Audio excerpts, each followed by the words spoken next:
Welcome to the service clinic at Low Country Harley-Davidson. I'm Doc Harley. Had a customer come in this week. He said his front end was bouncing down the road. And so we took the front tire off and examined it. First, you got to start with the tire to make sure how old is the tire. Has he been keeping low pressure in it so it's cupping on it? Looked fine. Tire was only 2 years old, so we put it on the tire machine, and yeah, the balancing said it needed weights. And we noticed that he keeps his motorcycle really clean with a power washer and just blew the weights right off his front wheel. But right before I put the wheel back on the motorcycle, I asked the gentleman, "Do you do your own services?" He said, "Yeah, I'm proud of it. I change my oils, my air filter, spark plugs, I do it all." And I said, "Well, I noticed that your motorcycle has over 20,000 miles on it. Have you changed the fork oil?" And he looked at me like a deer in the headlight. Yeah, fork oil has a lot to do with how your wheel stays on the ground. Let me explain a little bit. Right here I have a disassembled front fork, and the fork is made with metering holes where the oil flows through and back and forth. And the whole job of this front fork is to control the compression and the expansion of the front fork to keep the wheel on the road. Well, brand new fork oil, type E, looks like this. Flows real well through the holes, through the bushings, everything like that, and keeps the front fork running well.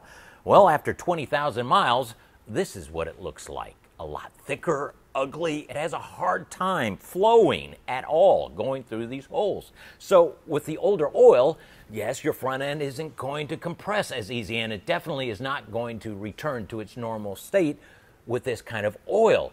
So changing the fork oil can make all the difference in the world in keeping your front end smooth and going down the road and taking in all those potholes or all those little bumps that you travel on day to day. Now, if you have a motorcycle, let's say over 20,000, maybe even 30 or 40,000 miles, or your motorcycle has sat for years and a lot of condensation in the oil, you may want to disassemble your front forks and examine them. Let's look at some of the parts that you want to keep an eye on. There's a bushing down here on the lower half of the fork tube, all right? And the bushing has this Teflon coating. It acts as a lubricant for this tube to go in and up and down in the fork tube. Well, when it wears, the lubricant is gone.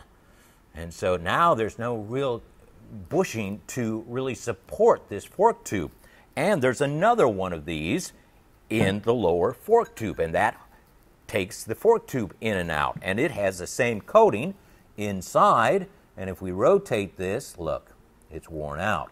So now if we have these two worn out areas in these bushings, that means the fork tube is really rocking instead of going up and down. That can make all the difference in the world on how it can control going down and coming back up.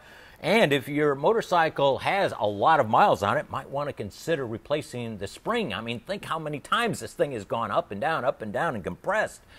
There's a measurement that you need to check to make sure that, hey, maybe it's time to improve or replace your fork spring. And of course, when you've disassembled, you're going to have to replace the seal and when you're putting it all back together again.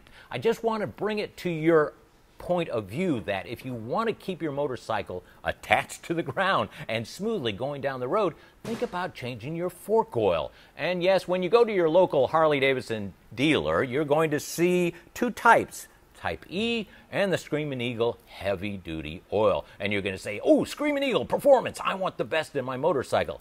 There's a few things you need to consider if you're going to go with this oil. One is the number one word, heavy. The oil is thicker. Okay, so if you're a type of rider that goes into the stop really hard and loves to go through the mountains and your suspension, you're constantly changing it, then maybe the heavy is for you. But know this, the ride is going to be stiffer because the oil is thicker. So it's not going to compress and expand as fast as it did with the type E. So find out how you ride before you make that decision to go to the heavy oil. Otherwise, go with what went in the motorcycle, the type E fork oil from Harley-Davidson. Just a few tech tips from Low Country Harley-Davidson. I'm Doc Harley. We'll see you next week.